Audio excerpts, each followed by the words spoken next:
Welcome to Future Commerce, the podcast where we explore the intersection of culture and commerce. I'm Brian. I'm Phillip, and I'm maybe a loyalty-free agent. Loyalty programs are shifting. We're going to talk a little bit about that today on the podcast. We'll also maybe dive in a little bit into my experience at the All In Summit. Yes. Before we do anything, though, I just want to give a quick shout out. We've got our sights fixed on Art Basel Miami Beach, and you may have heard it at the top of the show if we've done our jobs correctly. We just got our dream venue, December 6th through 8th, Art Basel Miami Beach. We're coming back. Future Commerce, the only e-commerce centered event, the only retail centered event in all of Art Basel. If you haven't booked your travel yet, do so now. December 6th through 8th, Art Basel Miami Beach. Muses by Future Commerce will be there It's so live. cool. I'm so excited. Archetypesjournal.com/muses. We should probably get a better domain for that. We will. But we will. We freaking will. 3 days. Gonna blow everybody's mind. We have a new book coming out as well. So a new journal. Brian, are you pumped? I am more pumped than I've ever been for something we've done because with archetypes, like it was like we'd never done anything kind of like it before. And now I Right. know what we're doing with muses and I'm freaking All out. right. Like I'm setting my clock. Hold on and boop. I I am going to check back in on December 9th, back to this part of the podcast. I'll even do like a little doodle-doo-doo-doo. We'll do like a fade back in time to hear you you say don't the even need words. to do We that. know what we're It's doing. it's We like know, yeah. it's a full on like what is it?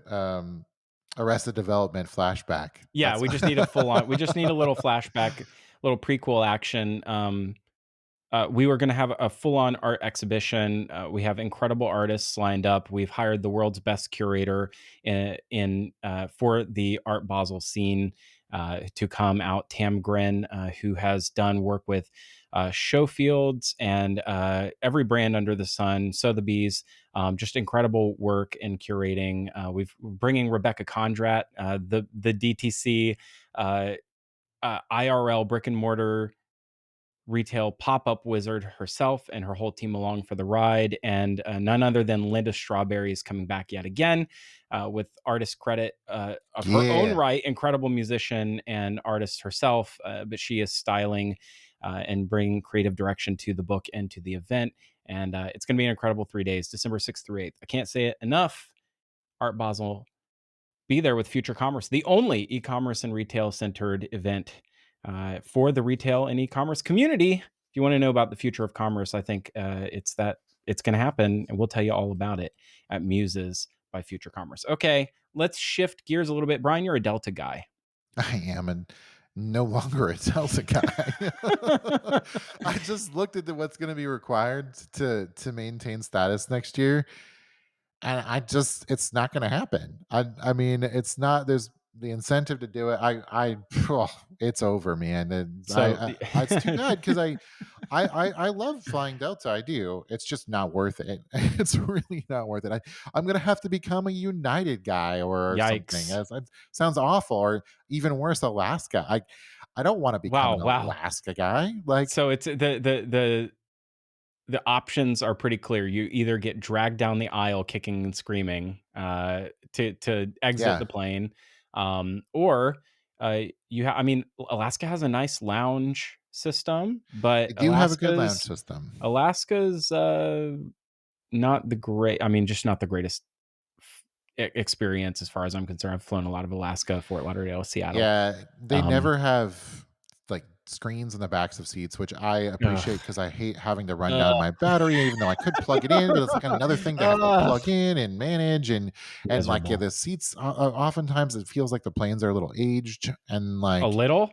a Um, little, and it's let's like, ugh, let me just cover the highlights of some of the changes that are making people upset right now, and then we'll tie it back to a future commerce piece on the future of loyalty. Number one, it looks like they're retiring MQMs, medallion qualifying miles, and MQS, which is the qualifying segments. Now it's being all rolled into MQD. D's, yeah, MQDs, So it's which all is about the always D, it's all, Brian. all about the It's D. always been all about the D. It's dollars, of course. But I It's a don't lot think of that D. is That's it a all. lot It's of a that's a big D. There's a lot of D. So I think that there's a lot of money that needs to be spent. It says it's going to require 35,000 MQDs a year to achieve higher thresholds. Is that right? It's a lot of Yeah, what money. they're looking for is a total experience. They want you to run all of your stuff through You want to be Delta. omni-channel. They want you to be omni-channel. They want you to, yeah, Flight, f hotel, yeah. rental car, vacations, your firstborn child. Run that through the We Delta need system. Delta hospitals. You know what? You know what? This might be the future. What we need is loyalty points on hospital care. Um, They because tried that. They've tried that. but you That's gotta like be you get that Delta's got a partner with it, dude. I'm telling you, you've got like, the I see what you're saying now, like Delta partner. Yeah, if your you can use their premium, like your medical Oh premium, god. right? Your your max out of pocket, all of that goes to your MQD for the year. I That's think I've gonna just be solved loyalty. that's gonna be a like a the thing is though, your insurance rates go up if you fly to places that are on the like, Oh, that's coming. That's coming. Oh, you're going to Tulum for the 3rd time this year? Yeah. Yeah, high risk category. STDs are a given. So, A yeah, we know mugging what you're here or doing in there. Tulum. Yeah. Oh, you're going Anyway. to Seattle? You're definitely gonna get mugged. We got Seattle, Chicago, San Francisco, LA. Yeah. Your insurance premiums going up, Bubba. Yeah. Well, loyalties are changing. We wrote a piece back in June about the broad topic of loyalty. Of course, I think loyalty doesn't really mean anything anymore because the word loyalty again presumes the existence of disloyalty. I don't think that loyalty exists. I think maybe clubs exist. I think maybe membership exists. Loyalty is an overbroad term. But I outlined in this piece, it was in the census back in June, on June 9th. We'll link it up in the show notes. But loyalty is a form of arbitrage. I think customers have figured out that customers have always figured out how to game rewards programs. But loyalty programs in particular are a short term play. I believe you have a short window. Maybe Delta had a bigger window than most, especially with COVID. But you have a short window in which the customer gets the maximum amount of benefit that they can extract from their relationship with the brand. And once the brand tries to rebalance that, the customer is sayonara sucker. Yep. And that means the customer sees it as arbitrage. It is not loyalty. You are financing your future and giving away margin, hoping that they'll have something that we call operant conditioning, meaning that they're just going to continue to do what they used to do because it's convenient. But Granted, I was a loyal Delta customer for a long, long time, like a long time. yeah, So I mean, I think airlines are probably one of the best examples of how to pull it off in an almost loyalty-like way. Um, which is why everyone was like, "Oh, well, look at Delta." Like it's like the ultimate case study, and finally, it's falling. It's breaking down at this point. let, Yeah. but let me make the anti argument, which is that in the era where you don't have to earn much of anything anymore. I don't know that the diamond medallion experience is all that different from just buying up to Delta One or Comfort Plus. Oh Like yeah, totally. you board maybe a hair earlier, but you can pretty much spend your way to an equivalent No, you spend experience. your way to that too. You board basically the same time on Comfort and you Yeah, board but who I mean, there are some people that really care about boarding time. I don't think it's that big of a deal. you don't. I flew with you for the first time ever. You and I flew together. Let's talk about that because I've never flown with you before until a couple Wait, weeks ago. yes, you have. That's not I true. don't We've never flown sitting right next to each other until 2 weeks ago. Oh, that might be true. That might be true. Yeah. I think that's true. Uh, let's talk about our differences. I am the guy that boards the second that I'm able to board. I usually do. The thing is, I'm usually late. Not this time you didn't. No, not this time. Brian took his For those listening, Brian took his sweet time getting on that plane. And when he got on that plane, he got on that plane with the most oniony burger I have ever smelled in my life. Oh, And yeah. he unpacked that sucker and ate it, every delectable morsel, while everyone was boarding. We're very Yeah. different travelers, Brian Lang. I mean, I don't usually buy food and bring it on Well, that's not true. If it's the morning, I do. I do. But it's usually like, Yeah, yeah, but you like a boarded at quiche, your leisure, many, many, many minutes frittata. after you were called. But that Yeah. was a jet. So here's the thing. That was a JetBlue flight. I don't think you had taken JetBlue prior to that. No, I realized that I had. Okay. Yeah, I already had a You program, could have just loyalty, played yeah. into the narrative for the podcast, but I it's could fine. No, have. I'm No, I realized I I had, but appreciate the intellectual honesty. Um, well, anyway, I think other loyalty programs probably have a lot to gain from what Michael Miraflor, friend of Future Commerce and chief brand officer over there at Hannah Gray VC, what they call or what he's calling the loyalty program free agency era.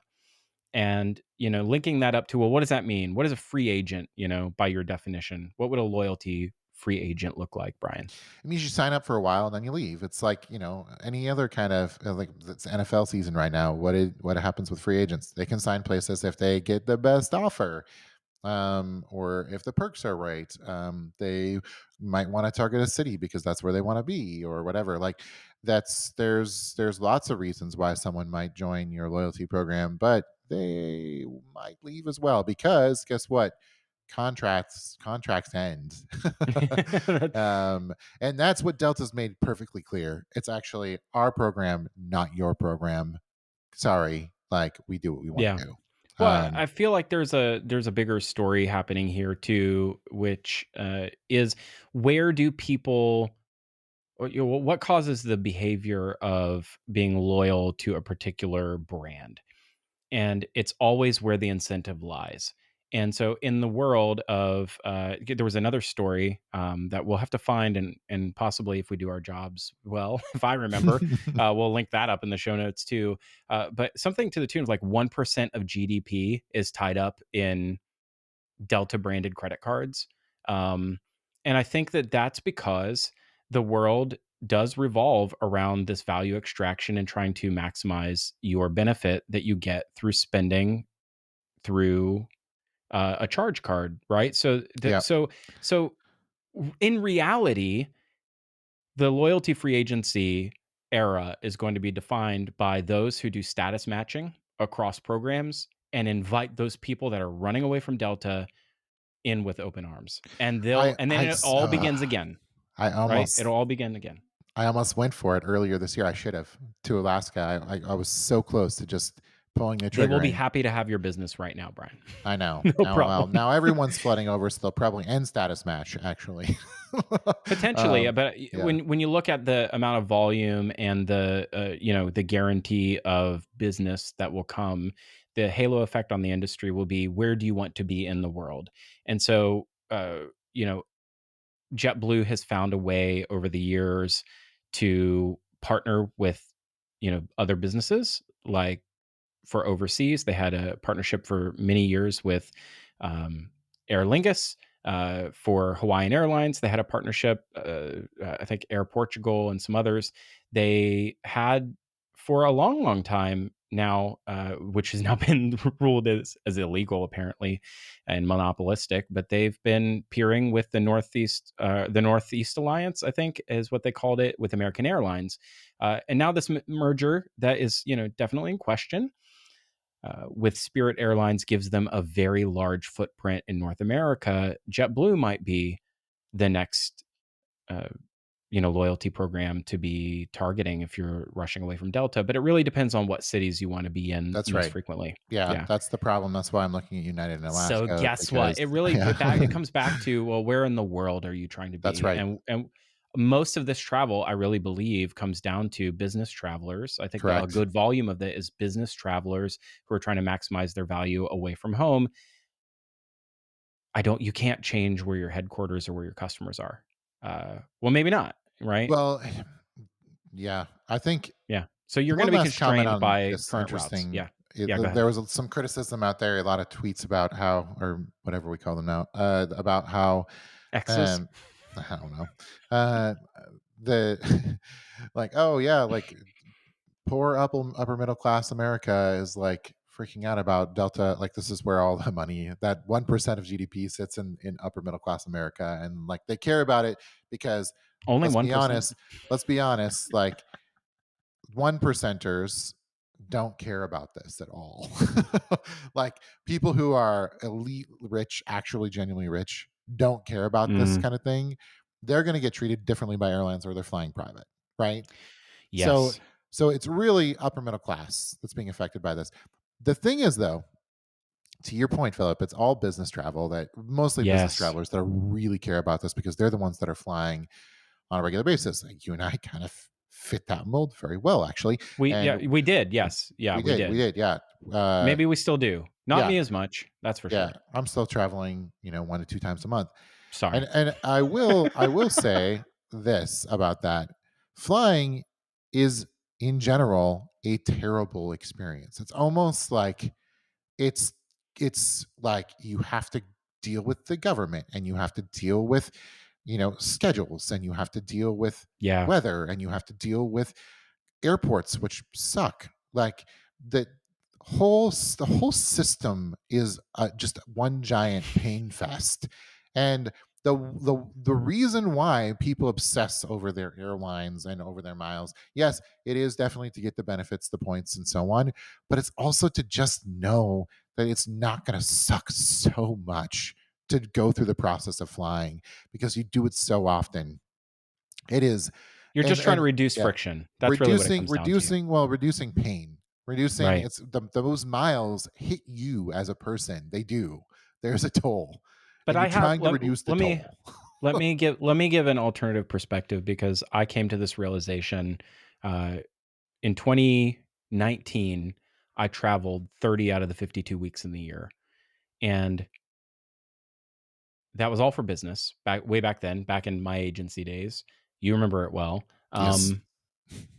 And then 2020 came and travel ground to a halt, and I spent maybe 2 months going stir crazy because I was used to being on the road. My family was very happy for me to be home, but I kind of detoxed in that time. And I came to this realization that I had banked 1,000,000 Amex points. I'd banked 500,000, I think, Hilton points at that point. I had 300,000 JetBlue points. And I realized to myself, why am I not using these points? It's because it only serves to make me travel more. And I don't want to travel more. I want to travel more for me. But in a business capacity, travel is kind of exhausting for me. So Yeah. I Yeah. came to this place of the rewards ensure that I'm reducing friction, but it's again coming back to this point that I made in the piece that I wrote that I'm referencing here. It's a form of operant conditioning in hopes that you just keep doing the thing that you're used to doing over time when the party stops. And I just don't think that not many people keep dancing when the music ends. So that's where we are. And speaking of dancing, some really awkward dancing at the All In Summit. But I'll I saw your video. Dude, tell us about the All In Summit. So one, how did you get to go? yeah. And two, well, let's just start with how did you get to go, actually. We'll get to more questions. So yeah, spent some time at the All In Summit. If you're not a fan of the All In podcast, I'm sure there's a reason. You may have heard of it, you may not have. It's a an often reviled podcast of very rich men talking about the state of the world and politics, and often have very interesting and sometimes misinformed conversations about the state of the world. What's interesting is this is their second year of the summit, and I think their third year in running the podcast, well over 100 episodes at this point. I think a lot of the criticism around their conversation is a halo effect because of who they are and who they know. And the fact that 2 out of 3 of them are best friends with Elon Musk definitely doesn't help the sentiment of the All In podcast. They've had Elon on the show quite a bit. Elon was at this conference live via Starlink, by the way, from his private jet. Oh, just like Um, me. just you're not from your private jet, but yeah, you're live via Starlink right now. The the summit was incredible, and we can kind of get into some of the content there. But the way I got to go is that a lot of things we just don't really talk about very often, at least on the podcast. If you know us personally, you probably know Brian and I. We were mentored, Brian, by a man named Mike Savino. There were three owners of Something Digital, an agency, an e-commerce agency that I served for 10 years at. In various capacities, starting as a software engineer and then working up to chief commerce officer over that decade. Brian, you and I learned a lot of what we know from the three owners of that business, and they weren't Yep. just owners; they were the first people in the morning and the last people out the door every single day. Yep. They worked profoundly hard. They were incredibly smart, very strategic, unbelievably naturally gifted and talented in their respective areas, and they were like mentors for us. And Mike Yeah. Savino, who is a legend in the wine world and has built many services-based businesses over the years, has become quite an angel investor in the e-commerce ecosystem. So much so that his relationship with Jason Calacanis has become very close over the years. So Jason, being an angel investor, wrote the book literally on angel investing, and has had many has the largest angel syndicate in the world at thesyndicate.com. I have come to know Jason through Mike, and that's how I got to go to the All In Summit. I'm an LP, or a member of the syndicate, and I've backed a number of syndicate deals through launch. And And Mike that's and what Jason's friendship goes back 25 years because they used to work together. Mike had a business that Jason worked at when he was fresh out of college, and the big so what of it all is that the ecosystem there. Uh, Used to index really closely towards the e-commerce vertical, and so I've done a lot of deal vetting and things for them over the years. Um, so yeah, that's how I got to go to the All In Summit, and I think it's great for us. I mean, great for our brand. I like posting that I'm at the All In Summit with a bunch of awesome people. So it was a lot of fun. But I think what was said over and over and over again at the summit actually brought me to a really fine point on the moment that we live in, and strengthened my thesis on why future commerce is important and why our perspective on the role of commerce in the world is important right now. So, I mean, we could talk about some of that, but Yeah, tell me more. Say more about that. Say what did what was sort of the theme or a few of the themes that you saw as key, and why do you feel like it strengthened our thesis? And maybe we'll just restate our thesis again. yeah. So, the big so what is that we believe that commerce connects every person alive, right? Commerce touches everybody. It doesn't matter who you are in this world, you have to engage in commerce to live. And what I heard over and over from legendary people in the technology and venture capital ecosystem, like Bill Gurley, is which, by the way, if you don't know Bill Gurley, he spoke at the event. He founded Benchmark. He's been in Silicon Valley since like 1997, I think he said. He arrived in Silicon Valley, and early deal flow was in telecom way back then, internet enablement. He's been in that ecosystem for as long as I've been doing e-commerce. And so he said, I'll give you a few pull quotes as we go. Technology, commerce, and the sharing of ideas is what leads to innovation and prosperity for all people. And I think that that fits really well with our thesis, is that if you can touch commerce, you can touch the world. If you can make an effect in the people who make decisions in commerce every day, you can affect the outcome of the way that people engage in human interaction, because we Connection. all have to engage in commerce, right? So that is what I heard over and over again from incredible people, um, is that this idea that we have about the power of commerce is an important one, and it's a timely one, and it's more relevant now than ever. Yep. And but they kept saying commerce. I think commerce means a lot of things to a lot of people, uh, but it is this thing we all have to engage in. So it's really profound. Well, and they had a And bunch of people from sort of commerce and influencer ecosystems that are Mhm. engaged in brand and retail and tech around commerce, right? So Yeah. um, yeah, there So were sessions from Shopify and Mr. Well, Beast Toby, and right? So I yeah, had one of the first sessions of the day was Toby Lutka from Shopify, obviously the co-founder of Shopify, and the CEO.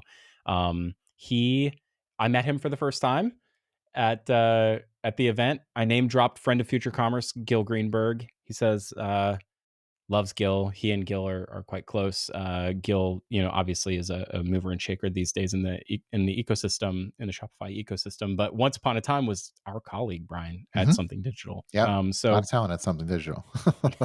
so when you think at the when you think about the kinds of people that do affect commerce, they were in that room. So just kind of really awesome to see that. There were Ray Dalio opened with an incredible presentation that was actually very, it's like a sort of doomerish. So I feel like there was a lot of doomerism going on, yeah, based on some of the things I saw coming out of there. yeah. Yeah, we've got a lot of pessimists and nihilists in the world right now, I think.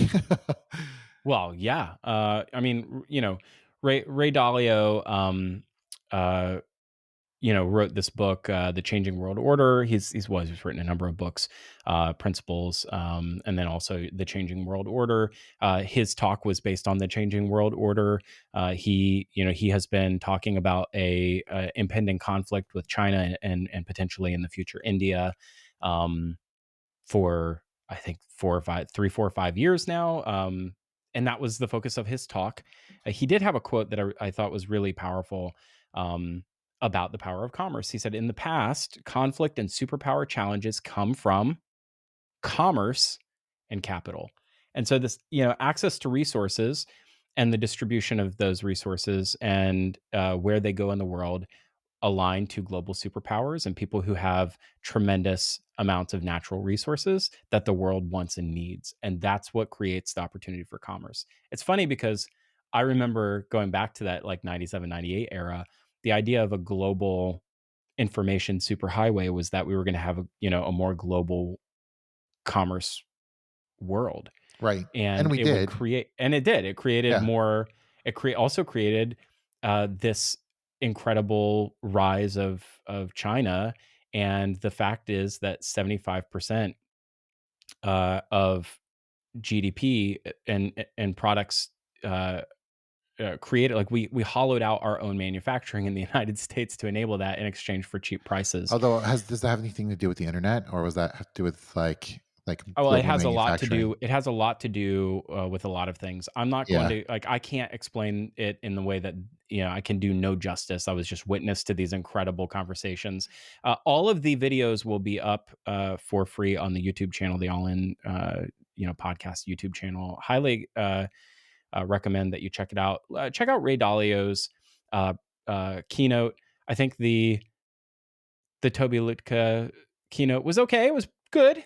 Just talked about Shopify and the role of Shopify in the world, but mostly also about like Shopify's leadership in the ecosystem, because both Toby and Brian Armstrong from Coinbase. Again, we talk about the future of commerce. Brian Armstrong from Coinbase was there talking about the role of regulation and regulatory capture and these challenges with adoption of crypto and whether that's useful, whether it has any applicable technologies or not. um, but Brian Armstrong had a lot to say about both he and Toby being the first people in business and in industry to sort of set the precedent to say we will not discuss you know in the workplace topics of politics. We will not discuss topics of hot button topics of that are sort of social hot buttons like gender, gender identity. This is a place to work, Hmm. right? This is a place to do Interesting. good work in the world. And it's interesting when you look at Coinbase and Shopify as being the present leading future, like they're building the future of commerce. Those two companies are building the future of commerce. They're not the only ones building the future of commerce, but they both set the tenor and the tone of saying we're here to change the world by doing phenomenal work. And in Toby's case, saying to empower people, to empower entrepreneurs.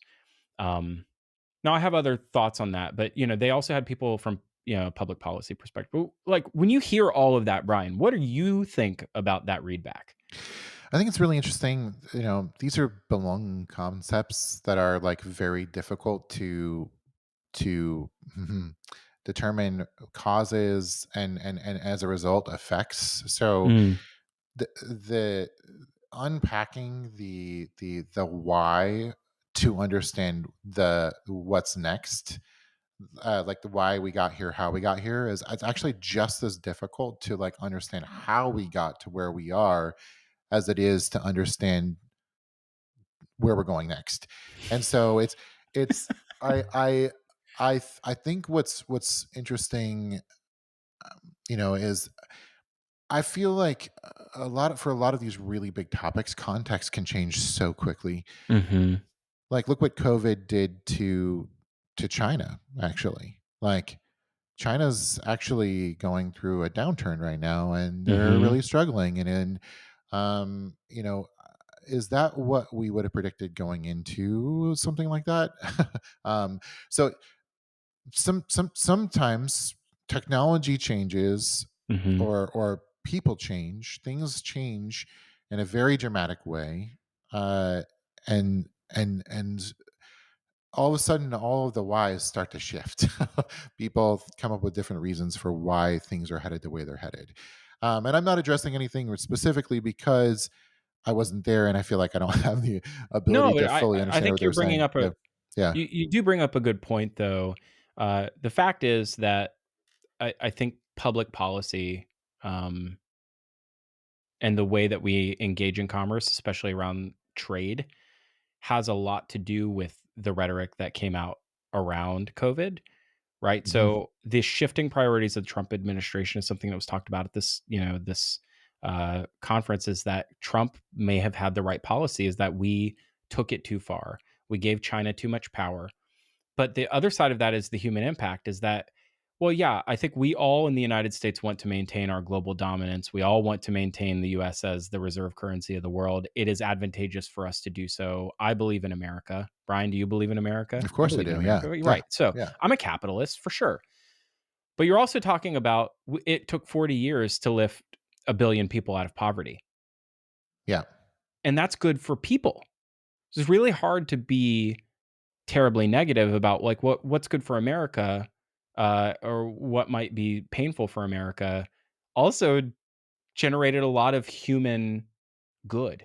Now, you could make the argument that there can't really be a lot of long-standing sustaining good and maybe ideological issues with them living in a, you know, non-democratic state and it's a quasi-authoritarian, form of government. Like how good could it possibly be?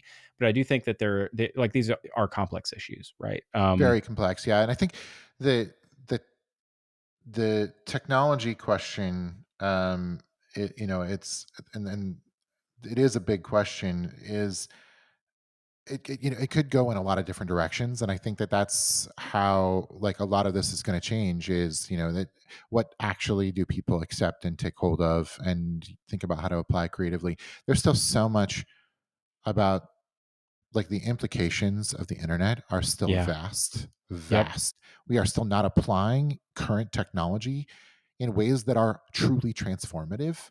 Yeah. Um, and That's right. we're entering the AI era alongside not even having fully realized all of the things that we can do with the current technology that we have. Like this is Yeah. and I don't want to go down the Marshall McLuhan path too far, but like I feel No, like please, there's Brian, I love it when you do that. Please do it. I mean, it just feels like the extensions of humanity that are coming about through technology haven't fully been explored yet. Like, how is Mhm. AI going to impact consciousness? Like, are we are we as humans actually going to change as we realize what the capabilities of our brains are as a result Mm. of having more reach, more like intellectual reach. And so that that that's going to take a long time. It's going to take a long time for us to sort of come around on that. Well, I mean, Khosla Ventures founder, former Sun Microsystems founder, Vinod Khosla, he had a lot to say about UBI, and sort of this like coming wave of productivity. There was also a lot that was spoken about about like uh, fusion technology and sort of limitless power this future of, productivity that a lot of people are saying is like the miracle that we're going to need in order to close the gap between, America's debt to its debtors and not defaulting on its commitments and keeping up with debt service. So we need, in the next 30 years, we need AI to be incredibly productive, right? We need a general super intelligence to help us solve fusion. And we have multiple companies working to solve fusion. And many people stood on the stage and said that we'll have fusion, basically limitless power in the next 20 years. And Right. we're going to need it because we can't power the AI without it.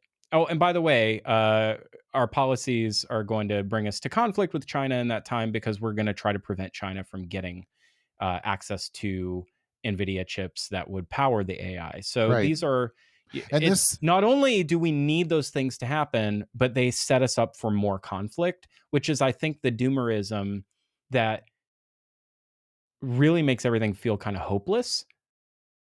And that was I actually talked to David Friedberg at the closing event, and I gave him my perspective is that I, that there's a missing piece here. We can talk about that in a minute, but I think there's a oh, missing piece here we're gonna run because, out of time is gonna happen. We're gonna run out of time, and I want we should do a whole episode just on this. I well, will I mean, say, maybe, yeah, yeah. well, I do think that, you know, if you look back at McLuhan, he was asked one time if he was an optimist or a pessimist or something to that effect, and he's like, "No, I'm neither. I'm an apocalyptic," which is Oh my gosh. s- such a Marshall McLuhan answer. Although, Mhm, if you look at the term apocalypse and you think about what that term, like what it stems from, it actually mhm. stems back to the meaning is more like revealing.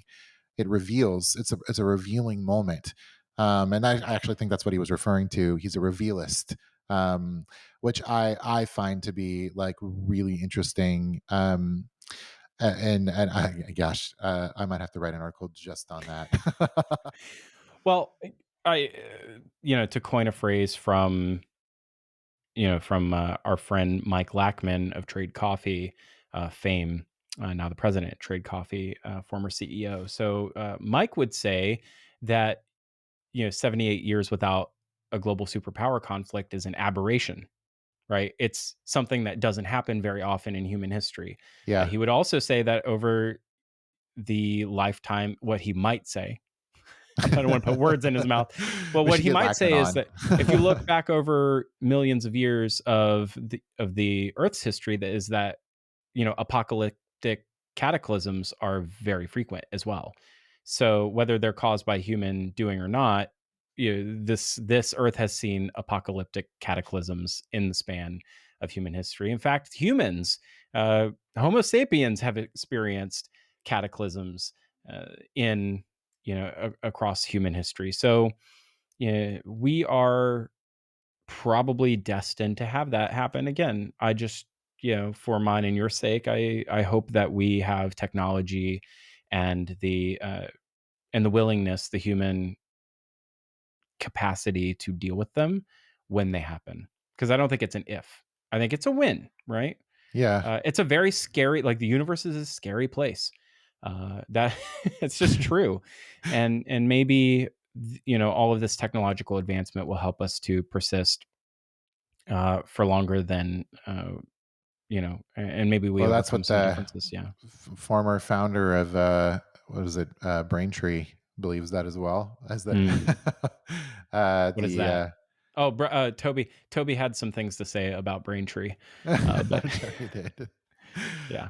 This He does. I likes would say, Stripe as a business, just so I mean, they're also he's a of huge course, customer of Stripe, so yeah, yeah, yeah, yeah, yeah, yeah, of I can course. see why he would say nice things about Stripe. The I think the final thing I'll say is this does get back to the quantum piece that I wrote a little bit of Quantum last year. Yeet, your Quantum piece in Yeet, Insiders. yes, Yeah. piece insiders. So yeah, so that piece did get into like what would be required to have the like computational technology we need to do all the things that we want to do, right?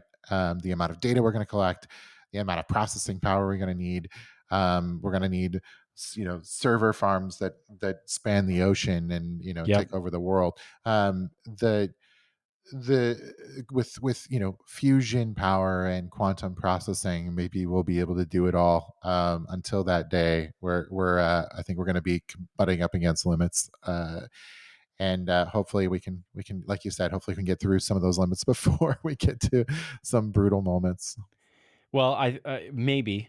But while we're on the subject of quantum, let me finish up one thing on the subject of the All In Summit. Okay, so basically, All In Summit, it did sort of end in a place where there's a potential for a bright hope in the future. But the former president of Harvard and the former US Treasury Secretary Larry Summers, while sitting on the stage, he said that the American story is one of self denying prophecy, right? Being able to look at the odds and the eventual outcomes, what is surely meant to be, and overcoming it at all odds because we have incredible resilience and we defy the odds.